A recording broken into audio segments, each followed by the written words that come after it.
हमारे साथ मध्य प्रदेश सरकार के कैबिनेट मंत्री भारतीय जनता पार्टी के कद्दावर नेता कैलाश विजयवर्गीय जी जुड़ रहे हैं। सर, बहुत स्वागत है आपका न्यूज़ 24 मध्य प्रदेश छत्तीसगढ़ पर। सबसे पहले सर मैं आपसे जानना चाहूंगा। बहुत बहुत धन्यवाद पांडे जी सर, बहुत शुक्रिया। सबसे पहले सर आपसे जानना चाहेंगे, चौथे चरण और मध्य प्रदेश के लिहाज से देखा जाए तो अंतिम चरण की वोटिंग चल रही है। आपने मिशन क्लीन स्वीप का टारगेट रखा है। आज इस अंतिम चरण की वोटिंग के बाद कहाँ देख रहे हैं आप अपने आप को? मिशन क्लीन स्वीप एकदम सफल है और हम 29 की 29 सीट मध्य प्रदेश में जीतेंगे। सर, इंदौर की आपसे बात कर लेते हैं। इंदौर में कांग्रेस पार्टी नोटा अभियान को बहुत ज़्यादा बढ़ावा दे रही है और वो कह रहे हैं कि अगर हमारे पास 1 लाख के आसपास तक अगर उनको वोट आ जाते हैं, ये मैं आपसे पूछ रहा हूँ, तो क्या नैतिक जीत की वो बात कर सकते हैं कि उनकी नैतिक जीत रहेगी? देखिए, ऐसा है कि इंदौर शहर वो शहर है जो सकारात्मकता का संदेश देता है जी। हमारे यहाँ क्लीन सिटी के माध्यम से पूरे देश को मार्गदर्शन देने का काम इंदौर ने किया है। आप यदि खान पान की बात करें तो इंदौर का खान पान बहुत ही बढ़िया है और लोग यहाँ आकर बहुत एंजॉय करते हैं। और इस शहर की विशेषता है कि शहर का नागरिक हमेशा खुशनुमा रहता है, मुस्कुराता रहता है और इसलिए इस मुस्कुराने वाले शहर में नकारात्मकता के लिए कोई स्थान नहीं है और कोई नोटा वोटा कहीं पर भी कुछ नहीं है। लोग जा रहे हैं और मोदी जी को तीसरी बार प्रधानमंत्री बनाने के लिए मतदान कर रहे हैं। सर, आपसे सिर्फ मध्य प्रदेश तक ही अगर बात की जाए तो शायद मुझे लगता है कि ये बेमानी साबित होगा। भारतीय जनता पार्टी ने आपको एक बहुत बड़ी जिम्मेदारी दी हुई है। 400 पार की जो लगातार बात की जा रही है, आपके विरोधी, आपके आलोचक कहते हैं कि वो ध्वनि आप जितनी ठसक के साथ कही जा रही थी, अब उतनी ठसक के साथ नहीं कहा जा रहा कि 400 पार हो रहे हैं। देखिए, उतनी ठसक के बात ही बोल रहे हैं।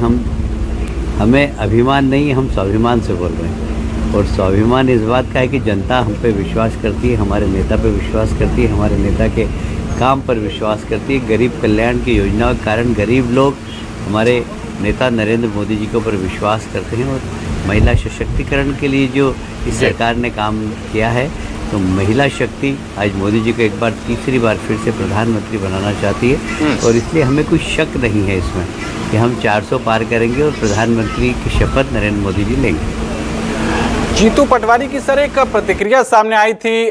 आपकी पार्टी की नेता हैं इमरती देवी को लेकर उन्होंने एक बहुत भद्दी टिप्पणी की थी। उसको लेकर क्या कुछ कार्रवाई, क्या चुनाव आयोग की तरफ से कुछ सामने आई है, कोई बातचीत कि हाँ ऐसी भद्दी टिप्पणी पर ये कार्रवाई होगी? देखिए, ये कांग्रेस का कैरेक्टर मुझे याद आता है।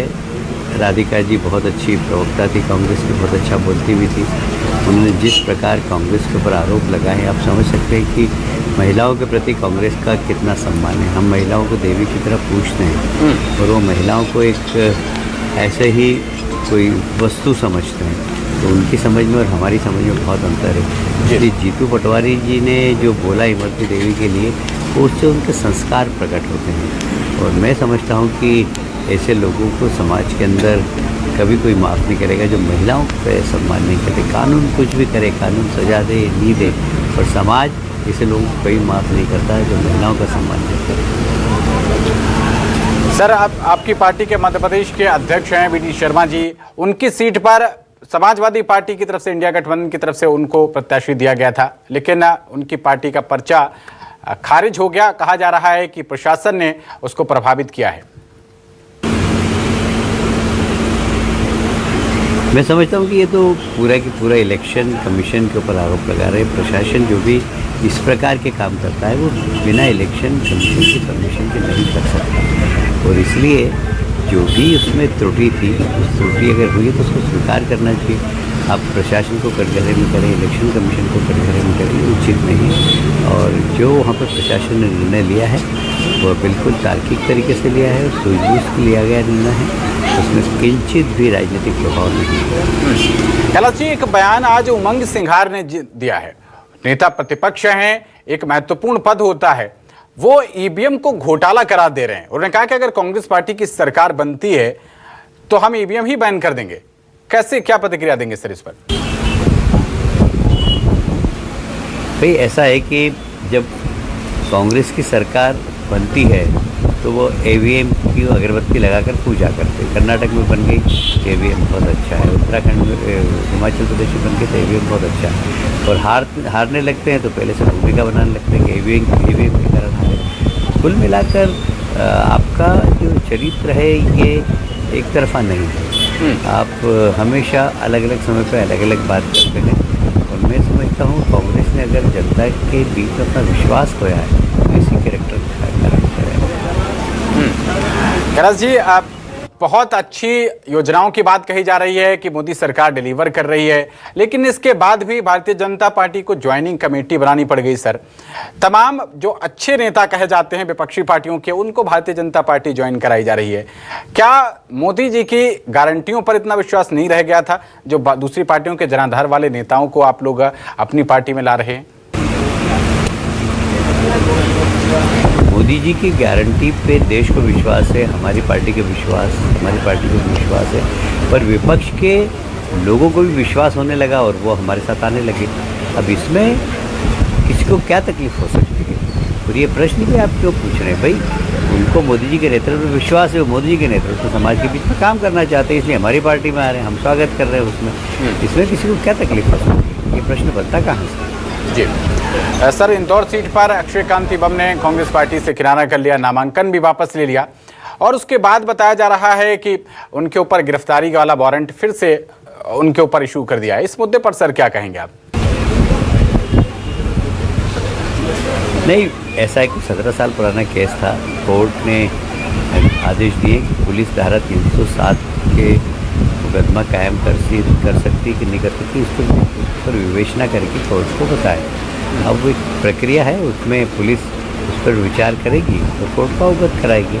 अब कोई 17 साल पुराना केस है, उसमें जिला कोर्ट ने आदेश दिया। सर, मध्य प्रदेश से इतर रायबरेली और अमेठी, ये 2 सीटें ऐसी हैं जिस पर हर किसी की निगाहें हैं। क्या आप वहां पर चुनाव प्रचार करने के लिए जाएंगे? और अगर जाएंगे या नहीं भी जाएंगे तो किस तरीके का प्रदर्शन वहां पर रहने वाला है, खासतौर पर रायबरेली की सीट पर? बहुत अच्छा प्रदर्शन रहेगा। पहले मैं वहाँ पर उत्तर प्रदेश में जब चुनाव हुए थे विधानसभा के, तो मैंने वहाँ काम भी किया और भारतीय जनता पार्टी के पक्ष में काफ़ी अच्छे समाज के अंदर वातावरण है। तो मुझे लगता है कि चुनाव बड़ा महत्वपूर्ण हो गया है और निश्चित रूप से वहाँ भारतीय जनता पार्टी की जीत है। वो कह रहे हैं कि स्मृति ईरानी से तो जो दूसरे कांग्रेस पार्टी की तरफ से प्रत्याशी बनाए गए हैं कि वो ही निपट लेंगे, राहुल जी की जरूरत नहीं थी। और आप लोग जो कह रहे हैं कि नहीं भाग गए, ऐसा नहीं है, हम डरने वाले नहीं हैं। देखिए, 4 तारीख को पता लग जाएगा।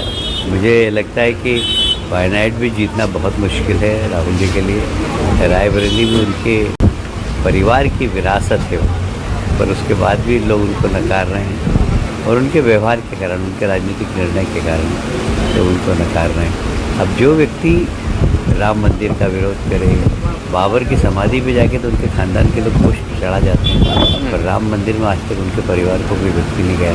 अब बताइए, ऐसे व्यक्ति के साथ जनता कहाँ से खड़ी होगी? क्योंकि हमारे देश के अंदर भगवान राम भगवान ही आराध्य देवता है पूरे देश के, और इसलिए आज के समय में मैं नहीं समझता कि देश राहुल के साथ थोड़ा सा भी है। सर, एक आरोप और आपके ऊपर बहुत मुखरता के साथ लगाया जा रहा है कि आप लोग 400 पार सीटों की बात इसलिए कह रहे हैं क्योंकि आपको उसमें संविधान बदलना है। और अरविंद केजरीवाल ने तो यहां तक कह दिया है कि आप लोग आगे वोटिंग का अधिकारी छीन लेंगे, चुनाव ही नहीं होंगे। देखिए, अरविंद केजरीवाल बेचारे जेल से आए अभी फ्रस्ट्रेशन में, और इसलिए वो क्या बोले और क्या नहीं बोले और उसके ऊपर कोई जवाब तो ये कोई ज़रूरी नहीं। पर इतना ज़रूर मैं कहना सकता हूँ कि जो हमें बदलना था पहले हमने बदला है। धारा 370 हमने बदली है, 3 तलाक हमने समाप्त किया है। तो जो संवैधानिक हमें काम करना था तब भी किया है, तो उसके लिए 400 की ज़रूरत क्या है? उतना बहुमत हमारे पास पहले से ही है जो संविधान को हमें बदलना है। और इसलिए ये आरोप लगाना बेईमानी है। हम 400 लेने के बाद भारत का संविधान बदलेंगे। स्वयं प्रधानमंत्री जी ने साफ कहा है कि इस देश का संविधान कोई भी नहीं बदल सकता, स्वयं बाबा साहब अम्बेडकर आए वो भी नहीं बदल सकता। इससे बड़ी बात और क्या हो सकती है? बिल्कुल, लेकिन बड़ी मुखरता से वो एक बात और कह रहे हैं कि जैसे ही 75 साल के प्रधानमंत्री मोदी जी हो जाएंगे, वो अपनी गद्दी अमित शाह को सौंप देंगे और उसके बाद योगी आदित्यनाथ जी को हटा देंगे। ऐसे ऐसे गंभीर आरोप लगा रहे हैं सर। ऐसा है कि ये कोई हमारे कोर कमेटी के सदस्य हैं, या कोर कमेटी ने इनको अधिकार दे दिया कि आप इस प्रकार के समाज के अंदर भ्रांति फैलाएं। ये पार्टी कोई समझते नहीं है। हमारी पार्टी क्या है?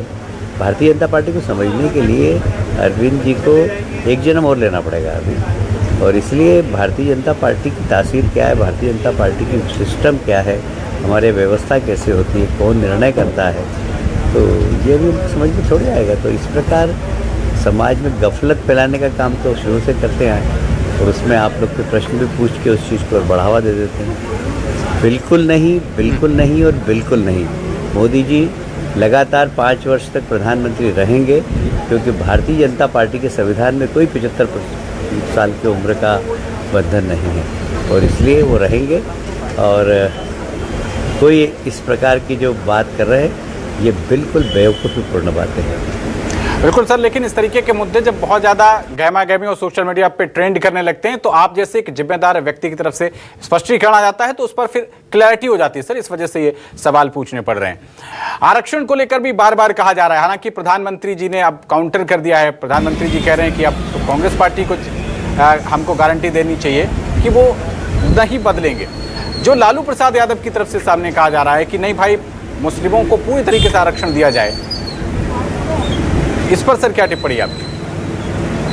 देखिए, भारतीय जनता पार्टी मुस्लिमों के आरक्षण देने के खिलाफ है, और मैं व्यक्तिगत रूप से तो मुस्लिम भाइयों को अल्पसंख्यक का दर्जा देना भी उचित नहीं मानता, क्योंकि भारत का विभाजन हिंदू और मुस्लिम के नाम पर हुआ था। आप यहाँ रह रहे हैं तो जैसे हिंदू भाई रहते हैं वैसे ही आप रहें, पर कांग्रेस ने तुष्टीकरण की नीति के कारण मुस्लिम भाइयों के वोट प्राप्त करने के लिए उनको एक विशेष दर्जा दे दिया है। भारतीय जनता पार्टी इस प्रकार के विशेष दर्जा देने के खिलाफ है। हम तो इसीलिए समान नागरिक कानून की बात भी करते हैं, और हमने कहा है कि आने वाले समय में हम समान नागरिक कानून में आएंगे। सर, सब लोगों की नजरें इन 29 सीटों में छिंदवाड़ा पर टिकी हुई हैं, और छिंदवाड़ा के लिए एक सवाल लाजिमी हो जाता है सर। छिंदवाड़ा जीतने में, हालांकि आप बार बार यही कह रहे हैं कि सभी 29 जीतेंगे, कितनी मुश्किलें रहीं, कितना चैलेंजिंग रहा है ये लोकसभा क्षेत्र आपके लिए? कोई चैलेंज नहीं है। मोदी जी का नाम, मोदी जी का नेतृत्व, मोदी जी की लीडरशिप, मोदी जी ने जो 10 साल में देश में परिवर्तन किया है, जनता उनको वोट देना चाहती है, और जनता ने छिंदवाड़ा में भी वोट दिया, और इसलिए छिंदवाड़ा में भी हम जीतेंगे, और कोई चुनौती नहीं थी हमारे पास। तो बिल्कुल एक बार फिर से सभी 29 की 29 मिशन क्लीन स्वीप सक्सेसफुल रहने वाला है। 100% रहेगा। चलिए कैलाश जी, आपने वक्त दिया न्यूज़ 24 को, बहुत शुक्रिया आपका।